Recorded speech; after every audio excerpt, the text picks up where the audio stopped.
welcome to Brockton to Beacon Hill. I am super excited about our show today because I have some amazing students here from ASEZ and we're going to be learning all about it. So we're going to learn it together because I don't really know that much, but I had a great experience and we'll talk about our great experience because I don't want to jump ahead. But first, we'll start by introductions so the audience, the people will know who is joining us here in the studio today. So let's start with Quentin. Tell us a little bit about yourself. Hi, my name's Quentin. I attend Tufts University and I study computer science. So I've been with ASEZ for 2 years now. And so I'm just really excited to introduce ASEZ to you and yeah. Welcome. And we have Jaden. Hi, my name is Jaden. I'm a junior at MIT studying computer science and economics. And I've been a part of ASEZ for around 1.5 years. And yeah, I'm just super excited to continue volunteering and share ASEZ so that more people can join. It's been amazing. Oh, fantastic. Naz? Hi, I'm Naz. I have been a part of ASEZ for about a year now.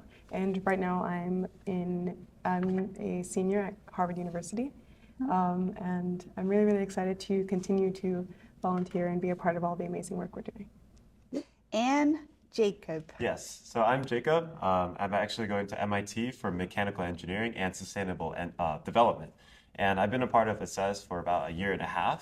And I've acted as both a volunteer, but also a videographer for the chapter in Cambridge. So I'm really excited that we have the opportunity to share about ASEZ, not only to you, but also those listening onto the podcast.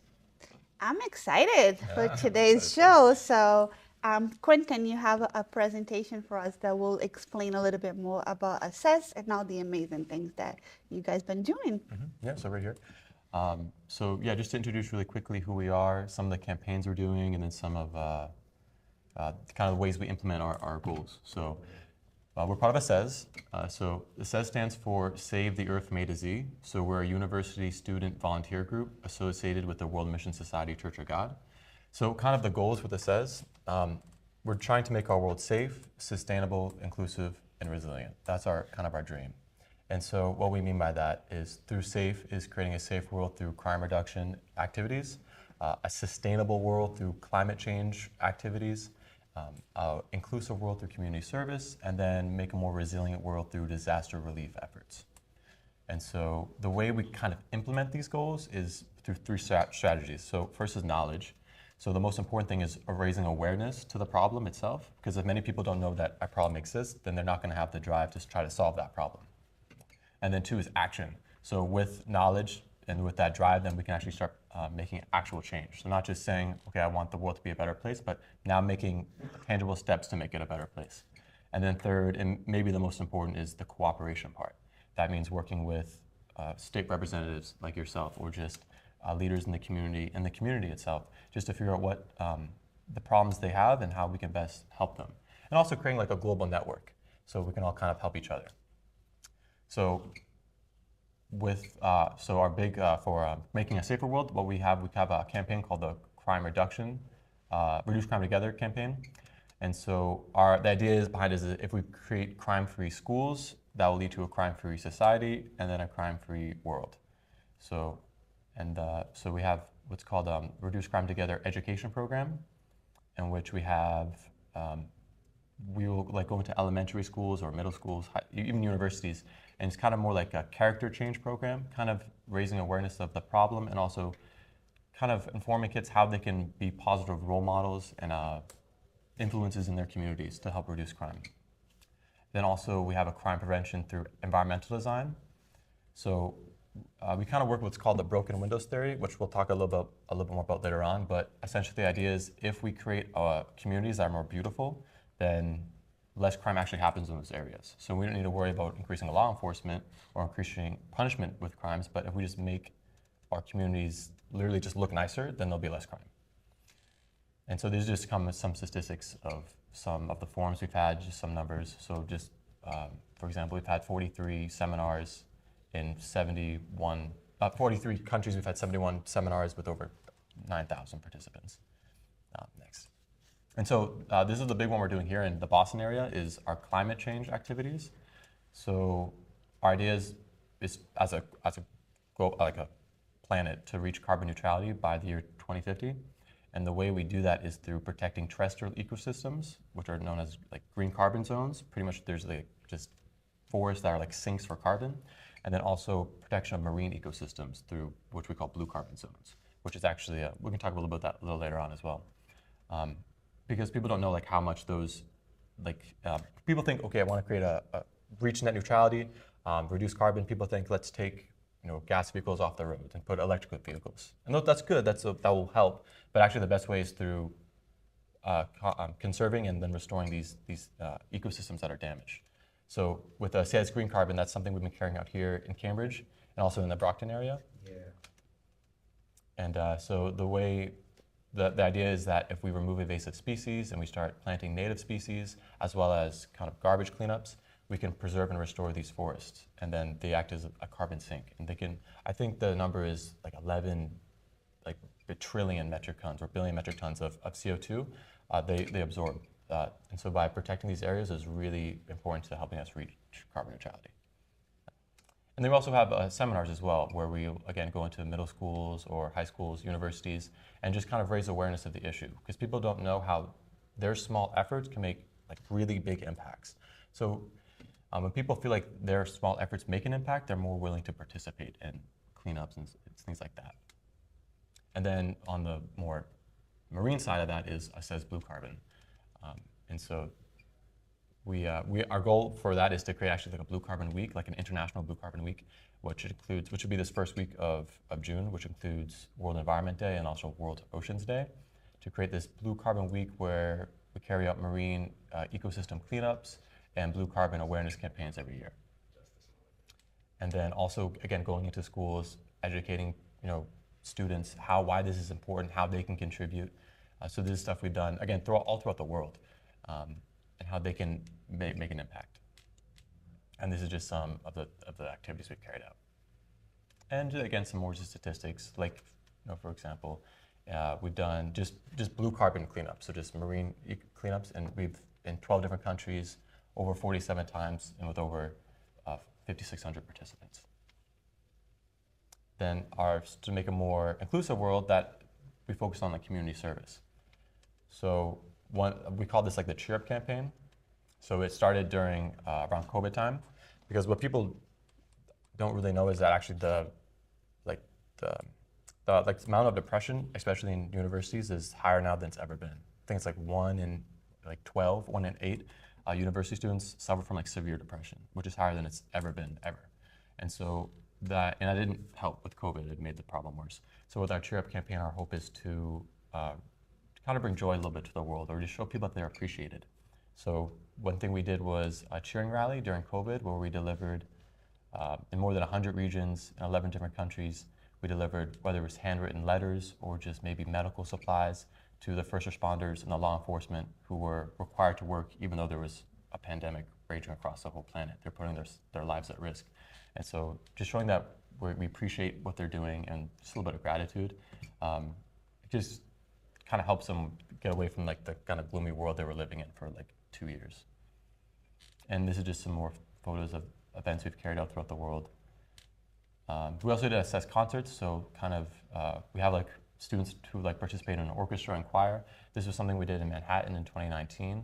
This ASEZ Peace Concert, where just a way, again, raising awareness. And we did something similar in Peru to kind of acknowledge the firefighters that were working over there. And then we also have a Leave No One Behind campaign, in which we also just help give supplies to more underprivileged areas of our world. And then finally, disaster relief, to make a more resilient world. So we live in a world where disasters are becoming more frequent and a lot more powerful. It seems like you can't turn on the news without seeing some forest fire destroying some part of the world, or some hurricane that just happened in Texas last week. And so we're trying to create a global network, and we already kind of are establishing one now in over 175 different countries for disaster relief. And so this disaster relief activities began in 2015 in Nepal. There was a massive earthquake, and so we had volunteers there that were helping restore that community. And so just, again, some more events we've done throughout the world. We're building schools, recovery efforts for wildfires in South Africa, snow removal here in the US, things of that nature. And then even last year, we created the ASEZ Disaster Relief Team. So this was just to train people how they can to kind of become like first responders in a little bit in a way. So a lot of people, they're in these situations where these disasters are happening, but maybe someone's life is at risk, but we don't know how to take care of them. Right? I don't know how to perform first aid. I don't know things of that nature, CPR. And so this is a way of kind of like educating people of how they can, these small things we can learn that can potentially save a life if needed, right? And so we're active in 175 countries around the world. We have these global forums every few years. So this is one we did in 2019. We had a quantum leap for change towards zero crime. So this was different chapters around the world that were working with the Reduce Crime Together campaign. They came together and just discussed ways that they were implementing that, trying to reduce crime, things that were working, things that weren't working. Because usually if there's a problem here, someone else already has that problem too. So just working with our different chapters throughout the world, seeing how they're doing things over there, and then just kind of collaborating like that. And then we did, next. And then we did something last year. We actually had someone from Tufts go to Korea for this forum for sustainability. So he was kind of representing us, where he was talking about just the activities we were carrying out here and what was working, what wasn't working, and then just collaborating with different chapters from around the world. And so, So these are some people that we've worked with throughout the world. So we've even connected with the President of Brazil, the Vice President of Guatemala, President of Paraguay, the First Lady of Peru. Just kind of show like the amount of outreach we've really had. We've met with over 1,800 local governments, signed 154 MOUs,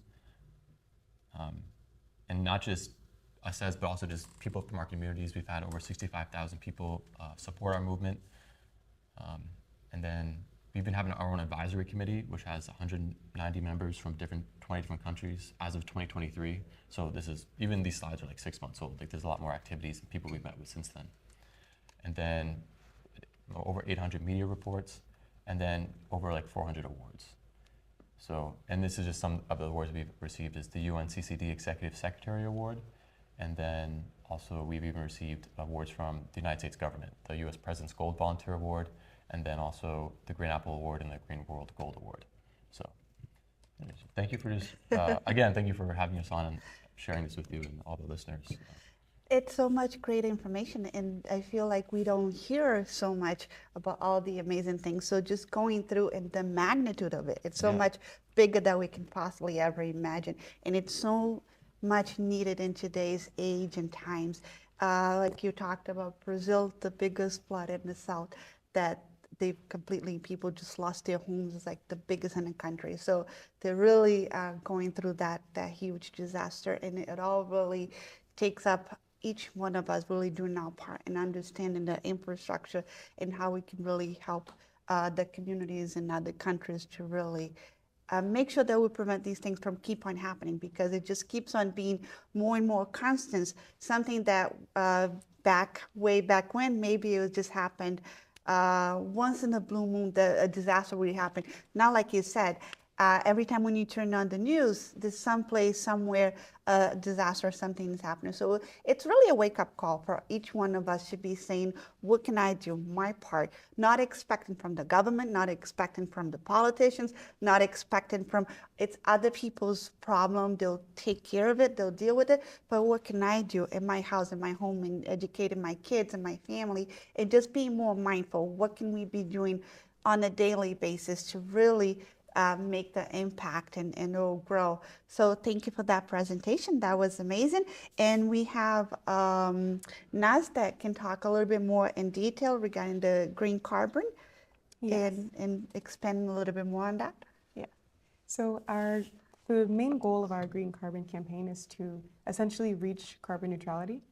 And a big way that we can do that is through truly trying to preserve the green spaces that we already have.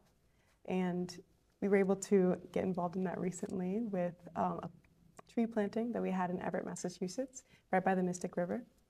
So we were able to plant like 100 trees and truly a very, very diverse crop of trees to truly like rebuild the natural, diverse ecosystems that used to be there a long time ago. And then you were also able to get involved at DW Park. We were able to collect with the volunteers like over 100 pounds of waste that was in the area.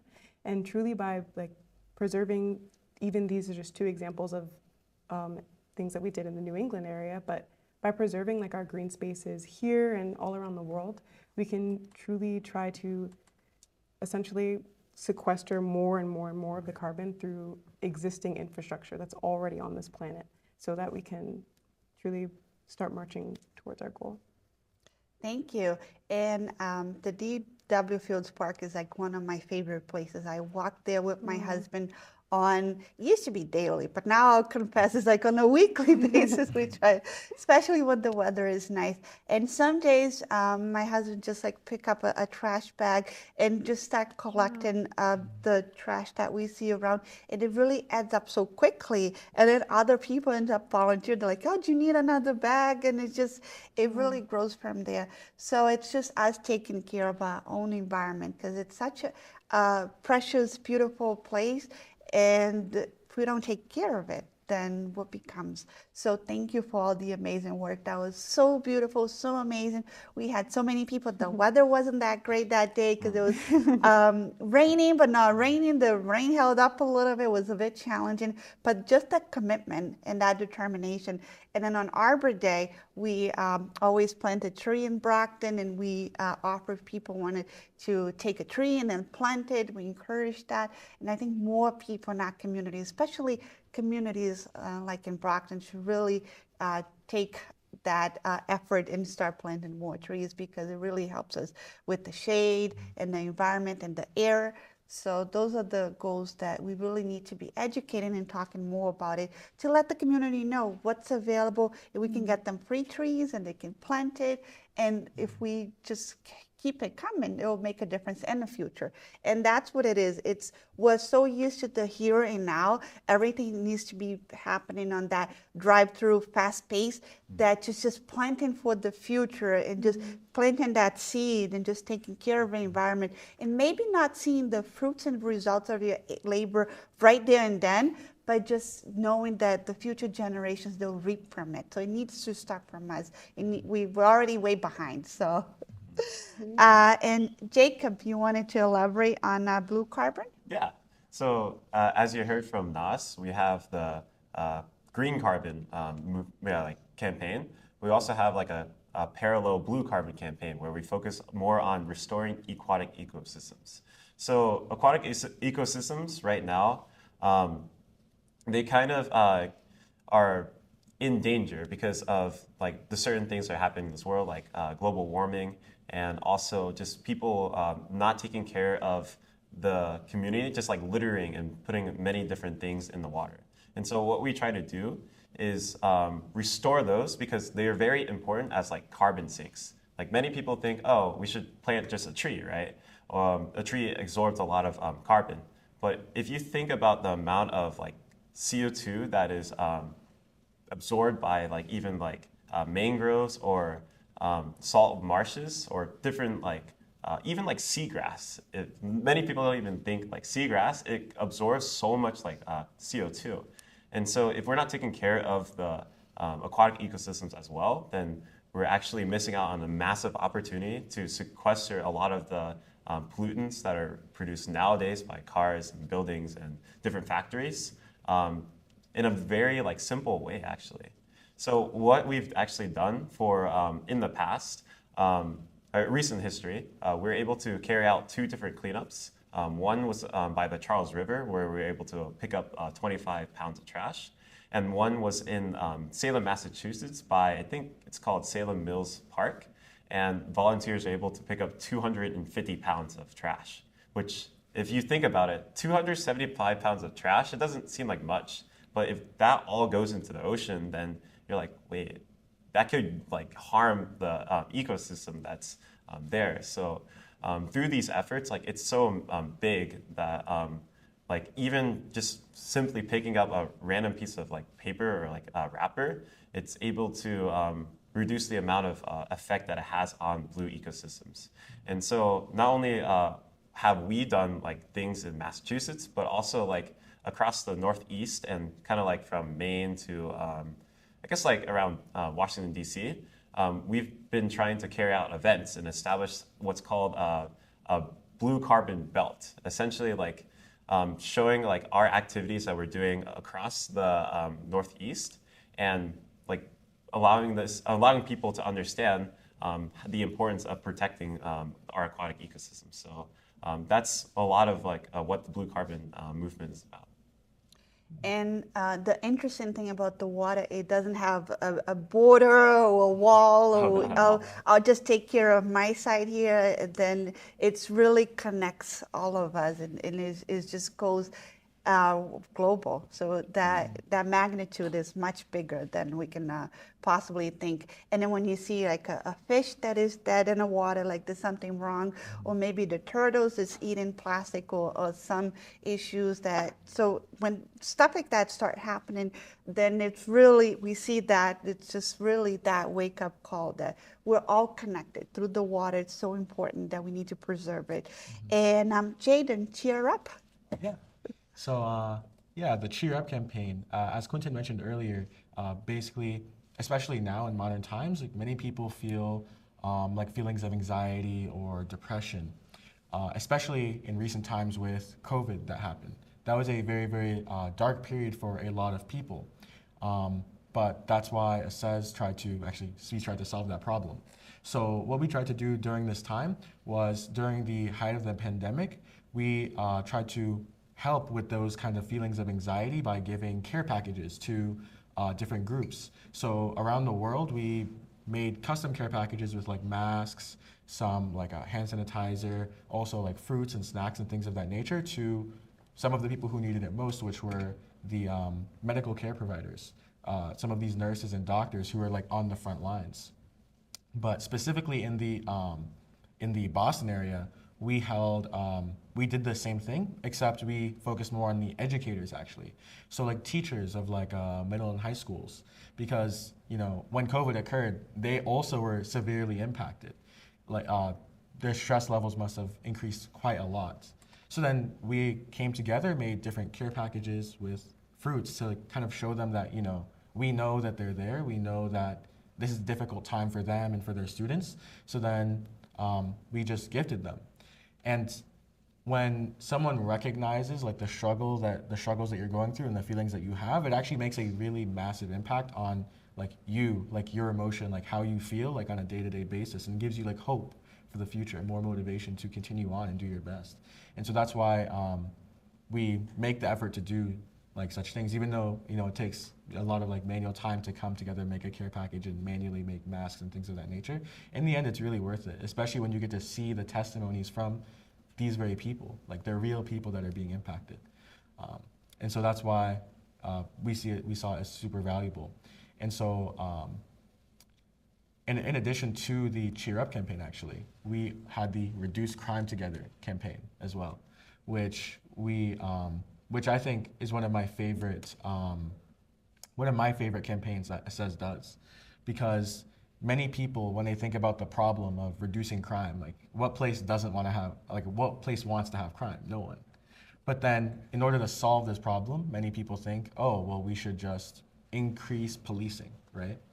But as Quentin mentioned earlier, that's not the only way to reduce crime. Actually, in some cases, when you increase policing, it increases crime rates. But actually, another way that you can reduce crime is through cleaning up areas. So as he mentioned earlier, there's something called the broken window theory that was talked about in the 1980s, where places that had higher rates of broken windows, graffiti, and just more litter, they had higher crime rates. So that at the time it was a theory, but then in the 1990s, New York City actually tried to test this theory and put a lot of effort into cleaning up the various areas that had high crime rates. And when they did this, over a 10-year period, they saw a 50% reduction in overall crime. So massive change. And that's just from, cleaning up, making efforts to clean the parks. Because not only does it reduce crime, but it also uplifts people's mood. And when you clean up these areas, it's not just like, oh, you clean it up, but then it's gonna get dirty again, like immediately.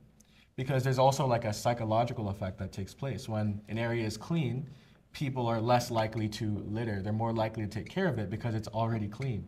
But when a place is dirty or has graffiti, it seems like less quality. People care less about, people care less about preserving it.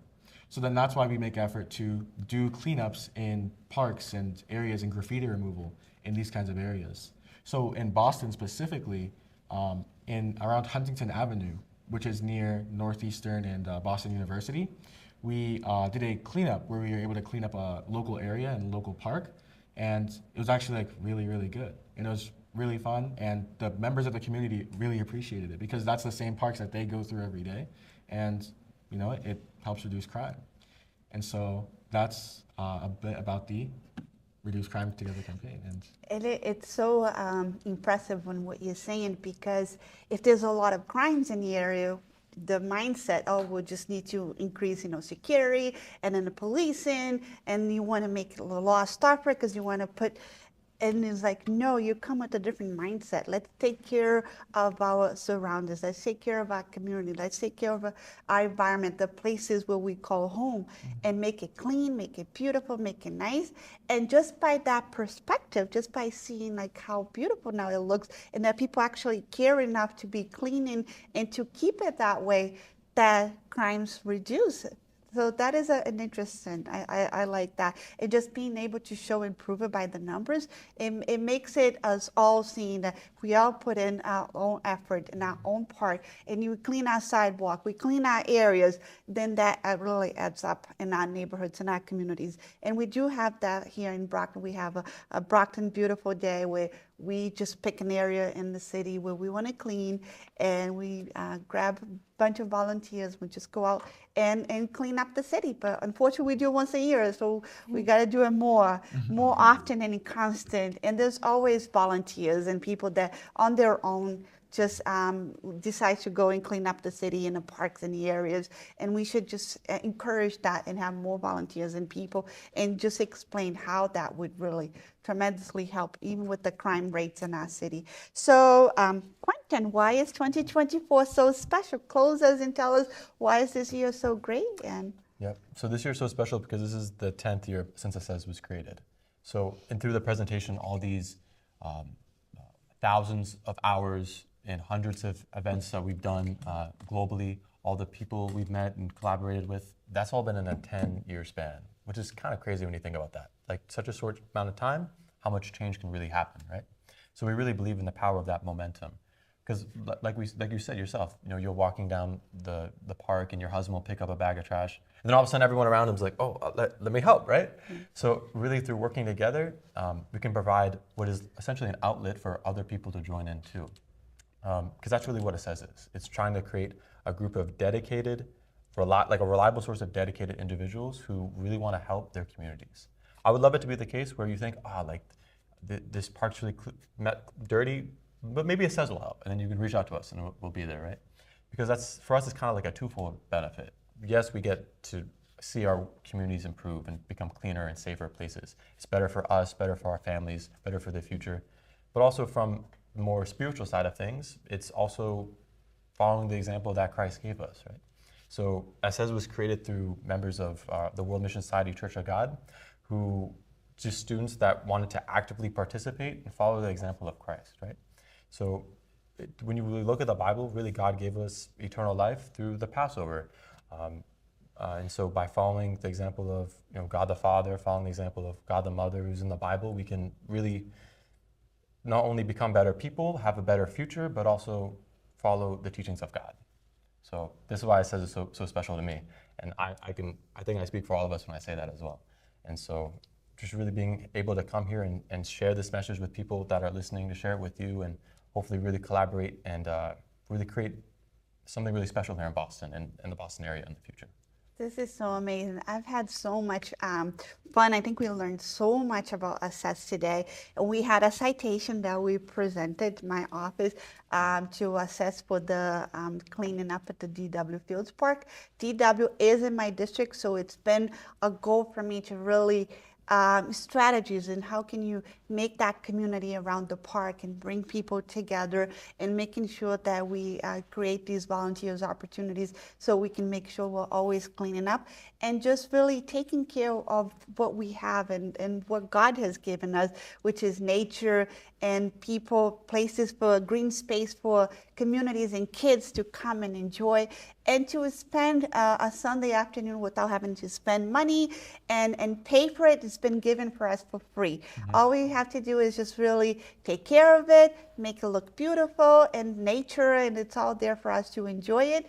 And it'll help us with our mental health. It'll help us with our physical. It helps our entire body. And it's just that combinations of all things. So this has been a wonderful conversation. I really want to thank each and every one of you for coming here today and for believing in Brockton, for investing your time and opportunities here in Brockton. We really need it, but now we really need to encourage more students and more people to really join the club, like join the team, like join us. Like what can we continue to do to make sure that this is not just a one-time event, but we can bring people together and spread the word and go to our schools and teach our kids from early on to take care of their environment and their nature and how important it is. So this conversation, let this not be the last one, but it's just like the first of many more and many more events, and anything that you guys need, just know that I'm here and our office is here. And really thank you for this opportunity. It's been amazing. Yeah, thank you so much. Thank you so much for having us. Absolutely. So this is, I hope you all enjoy it, Brockton to Beacon Hill with here with the ASEZ team, and there's a whole bunch of amazing people behind the scenes that are making this show possible today. And we're here with Quentin, Jaden, Naz, and Jacob. Thank you for being here. ASEZ. Wow!